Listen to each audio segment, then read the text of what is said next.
1009 वेळा अपयश पदरात पडूनही हार न मानता 62 वर्षांचा म्हातारा बनला KFCचा मालक. आयुष्य म्हणजे काय हे समजून घेण्यासाठी हा व्हिडिओ शेवटपर्यंत पाहायलाच हवा. आयुष्यात यशस्वी होण्यासाठी कुठल्याही ठराविक वयाची गरज नसते. गरज असते ती जिद्दीची. जर जिद्द असेल तर यश स्वतः तुमच्या पायात लोटांगण घालत येईल. आजकाल वय 60च्या पुढे गेलं की लोक थकायला लागतात, रिटायरमेंट घेतात, खचू लागतात. आता आपण काहीच करू शकणार नाही या विचाराने उरले सुरले दिवस कुढत आणि रडत काढत असतात. मात्र काही लोक असेही असतात जे 60 नंतरही अगदी तरुणांना लाजवेल असे कर्तव्य करून दाखवतात. याचं जगप्रसिद्ध उदाहरण आहे KFCचे संस्थापक कोलोनल सँडर्स. सँडर्स यांनी KFCचा बिझनेस वयाच्या 62व्या वर्षी सुरू केला व जिद्द, हिंमत आणि चिकाटीच्या बळावर इतका वाढवला की KFC ही जगातल्या सर्व मोठ्या फूड चेन्स पैकी एक म्हणून ओळखली जाऊ लागली. पण हा प्रवास काही सोपा नव्हता. जादूची कांडी फिरवून सँडर्स एका रात्रीत यशस्वी झाले नाहीत. त्यासाठी त्यांना असंख्य अडचणींना सामोरं जावं लागलं. चला तर मग पाहूयात कोलोनल सँडर्स यांच्या आयुष्याचा प्रवास. सँडर्स खूप लहान असताना त्यांच्या वडिलांना देवाज्ञा झाली. त्यांच्या कुटुंबाला शिक्षण परवडणारे नव्हते. भावंडाची जबाबदारी त्यांच्यावर होती. घरी 2 वेळ जेवणाची अडचण. अशा परिस्थितीत सँडर्स स्वयंपाक करायला शिकले. वयानुसार सँडर्स यांचे दिवस बदलत गेले.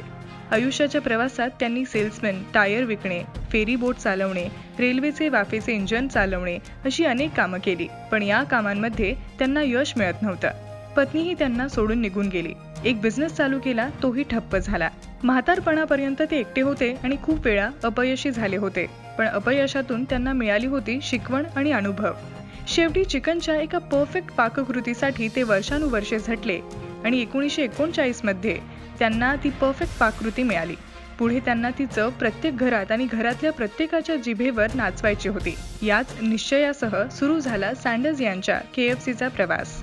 सँडर्स यांनी लोकांना भेट द्यायला सुरुवात केली. ते गल्लोगल्ली, दारोदारी जाऊन आपल्या चिकन बद्दल सांगू लागले. त्यांना बनवून टेस्ट करायला देऊ लागले.